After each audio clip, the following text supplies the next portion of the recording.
কারণে রহমতের ফেরেশতারা কাছে থাকতে পারে না, 1 মাইল দূরে চলে যায়। বলেন নাউজুবিল্লাহ।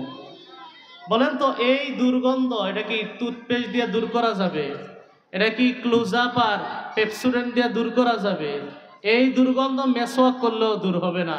এই দুর্গন্ধ দূর করতে হলে সত্যবাদিতার পেপসোডেন্ট ব্যবহার করতে হবে, ঠিক কিনা বলেন? তাহলে মিথ্যা কথা বললে রহমতের ফেরেশতারা কাছাকাছি থাকে না, অনেক দূরে চলে যায়। 2 নম্বর পরিণতি, মিথ্যা কথা বললে দেখতে শুনতে ভদ্রলোক মনে হলেও, এলাকার মানুষ তাকে সম্মান করলেও, আল্লাহর দৃষ্টিতে তার নাম হয়ে যায় মিথ্যুক, চরম মিথ্যুক। নাউজুবিল্লাহ বলেন। নবীজি সাল্লাল্লাহু আলাইহি ওয়াসাল্লাম হাদিস শরীফে ইরশাদ করেন, ইন্নাল কাযিবা ইয়াহদি ইলাল ফুজুর। নিশ্চিত মিথ্যা কথা অপরাধ ও পাপের দিকে নিয়ে যায়। ওয়া ইন্নাল ফুজুরা ইয়াহদি ইলান নার। আর পাপের পরিণতি হলো জাহান্নাম। পাপ মানুষকে জাহান্নামের দিকে নিয়ে যায়। মিথ্যা পাপের দিকে নিয়ে যায়, পাপ মানুষকে জাহান্নামের দিকে নিয়ে যায়। এরপরে নবী বলেন, ওয়া ইন্নার রাজুলা লা ইয়াকযিবু হাত্তা ইউকতাবা ইনদাল্লাহি কাযযাবা।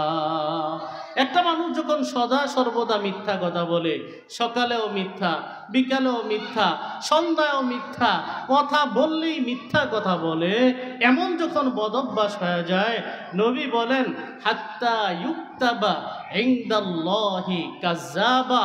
আল্লাহর খাতায় তার নাম লেখা হয়, অমুকের ছেলে অমুক, অমুকের মেয়ে অমুক মিথ্যুক। বলেন নাউজুবিল্লাহ। তাহলে মিথ্যা কথা বললাম, এই 2 নাম্বার পরিণতি বললাম, আল্লাহর দৃষ্টিতে তার নাম হয়ে যায় মিথ্যুক। বলেন তো আল্লাহর কাছে আমরা মিথ্যুক থাকতে চাই না সত্যবাদী হিসাবে নিজের নাম লেখাতে চাই? বলেন না, মিথ্যুক হিসাবে থাকতে চাই না সত্যবাদী হতে চাই? তো নবীজি সাল্লাল্লাহু আলাইহি সাল্লাম বলেন সেটারও সুযোগ আছে। নবী বলেন, ইন্না সিদকা ইয়াহদি ইলাল বিররি। সত্য মানুষকে পুণ্যের পথ দেখায়, সওয়াবের রাস্তা দেখায়। ওয়া ইন্নাল বিররা ইয়াহদি ইলাল জান্নাহ। আর সওয়াব মানুষকে জান্নাতের রাস্তা দেখায়। এরপরে বলেন, ওয়া ইন্নার রাজুলা লা ইয়াসদুকু হাত্তা ইউকতাবা ইনদাল্লাহি সিদ্দীকা। একটা মানুষ যখন সদা সর্বদা সত্য কথা বলে, যত সমস্যায় হোক না কেন আমি সত্য কথা বলবো, যত বিপদ আপদ আসুক না কেন আমি সত্য কথা বলবো। সত্য কথা বললে সাময়িক অসুবিধা হয় কিন্তু স্থায়ী প্রশান্তি লাভ হয়। মিথ্যা কথা বললে সাময়িকভাবে হয়তো পরিত্রাণ পাওয়া যায় কিন্তু স্থায়ী অস্থিরতার অশান্তি অন্তরে তৈরি হয়। একটা মিথ্যা কথা বললে এটারে ঢাকার জন্য আরো 100টা মিথ্যা কথা বলা লাগে, ঠিক কিনা বলেন? এই জন্য নবীজি সাল্লাল্লাহু আলাইহি ওয়াসাল্লাম বলেন, ওয়া ইন্নার রাজুলা লা ইয়াসদুকু হাত্তা ইউকতাবা ইনদাল্লাহি সিদ্দীকা। একটা মানুষ যখন সব সময় সত্য কথা বলে, সকালে অসত্য কথা, লেনদেনে অসত্য কথা, লস হইলেও সত্য কথা, আর একটু নিজের ক্ষতি হইলেও সত্য কথা, সত্য নিয়ে যখন সে থাকে, নবী বলেন একটা পর্যায়ে তার নাম আল্লাহর দৃষ্টিতে লেখা হয়ে যায় আবু বকরের উপাধির মতো, সিদ্দিক বলে তার উপাধি হয়ে যায়। সুবহানাল্লাহ। তাহলে বোঝা গেল সিদ্দিক শুধু আবু বকরের উপাধি না, এই জামানাও সিদ্দিক হতে পারে উপাধি। সত্য হলো সত্য, সত্যের পথে থাকতে হবে। নবীজি সাল্লাল্লাহু আলাইহি ওয়াসাল্লাম বলেন, সত্য এমন একটা গুণ, এই গুণ সহ আরো কয়েকটা গুণ যদি তোমার মধ্যে থাকে তাহলে তুমি দুনিয়াতে সুখী, তুমি দুনিয়াতে সৌভাগ্যবান, আরে তুমি ধনী। সুবহানাল্লাহ। নবীজি সাল্লাল্লাহু আলাইহি সাল্লাম বলেন, আরবাউন ইজা কুন্না ফিকা ফালা আলাইকা মা ফাতাকা মিনাদ দুনিয়া। 4টা গুণ যদি তোমার মধ্যে থাকে তাহলে তুমি দুনিয়াতে কি পাইলা না পাইলা আক্ষেপের দরকার নাই। তুমি ধনী, তুমি সুখী, তুমি সৌভাগ্যবান, আমি নবী বললাম। সুবহানাল্লাহ।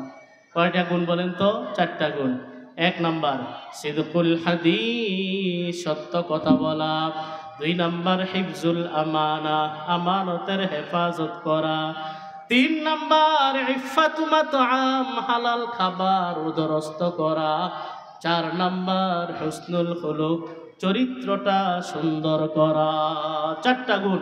1 নাম্বার সত্যবাদিতা, 2 নাম্বার আমানতের হেফাজত করা, 3 নাম্বার হালাল খাবার উদরস্থ করা, 4 নাম্বার চরিত্র সুন্দর করা।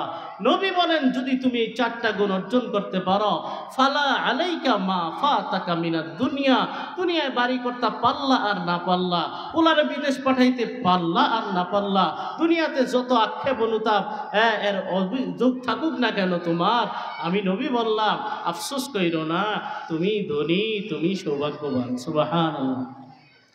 তাহলে মিথ্যা বলা 2 নাম্বার পরিণতি বললাম। মিথ্যা কথা বলতে বলতে এক পর্যায়ে আল্লাহর খাতায় তার নাম উঠে যায় কি মিথ্যুক। মিথ্যা বলার 3 নাম্বার পরিণতি, মিথ্যা বলা মানে মুনাফিকের খাতায় নাম লেখানো। নাউজুবিল্লাহ বলেন। আমরা কি মুনাফিকদের কাতারে যাইতে চাই না মুমিনদের কাতারে থাকতে চাই?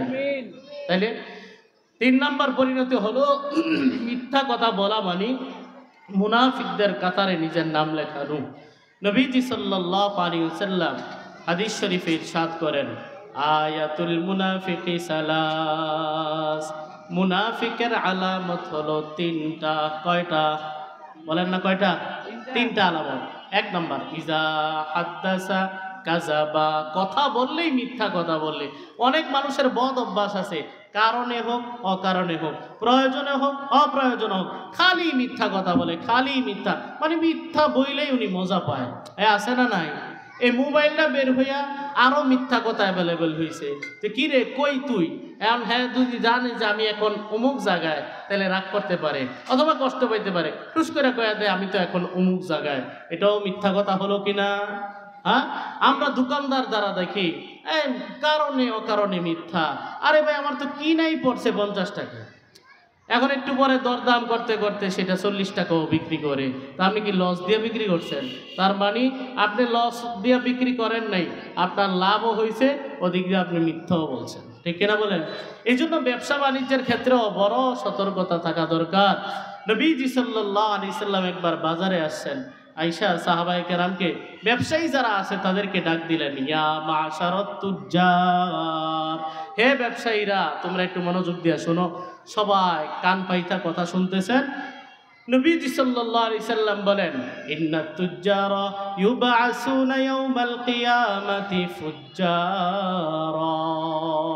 নবী বলেন কাল কিয়ামতে বেশিরভাগ ব্যবসায়ী পাপিষ্ঠ অবস্থায় উঠবে। বেশিরভাগ ব্যবসায়ী পাপিষ্ঠ অবস্থায়, অপরাধী অবস্থায় কাল কিয়ামতে উঠবে।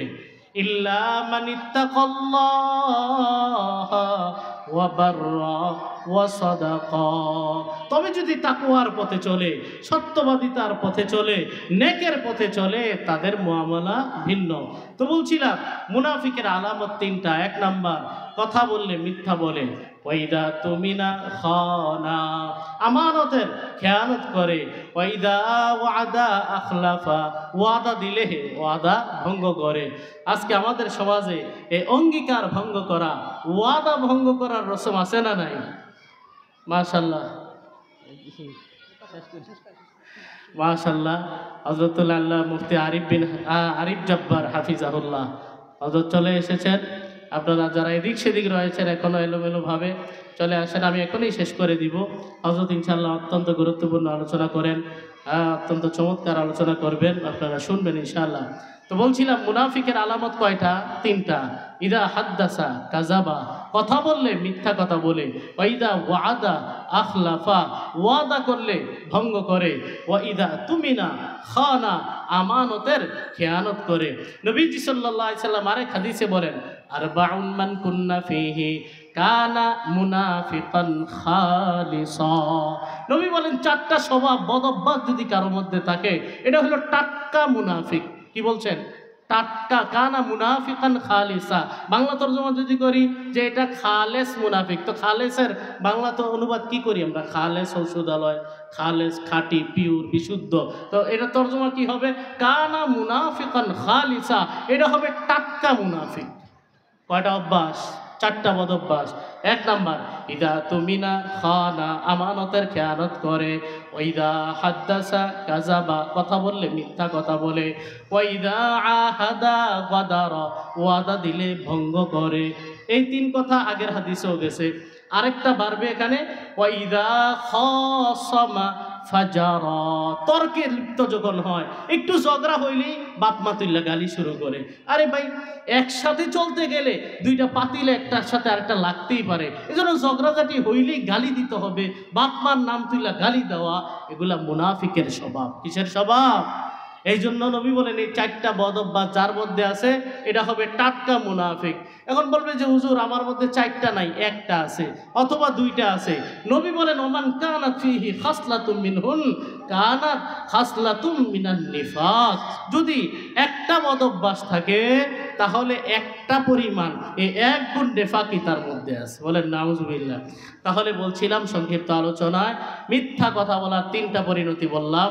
এক নাম্বার, রহমতের ফেরেশতা দূরে চলে যায়। দুই নাম্বার, আল্লাহর খাতায় তার নাম লেখা হয় চরম মিথ্যুক। তিন নাম্বার, মিথ্যা বলা মানে মুনাফিকের খাতায় নাম লেখানো। আল্লাহ পাক রব্বুল আলামিন আমাদের সকলকে সত্যবাদিতার গুণ অর্জন করে সত্যবাদী হয়ে জীবনযাপন করার তৌফিক দান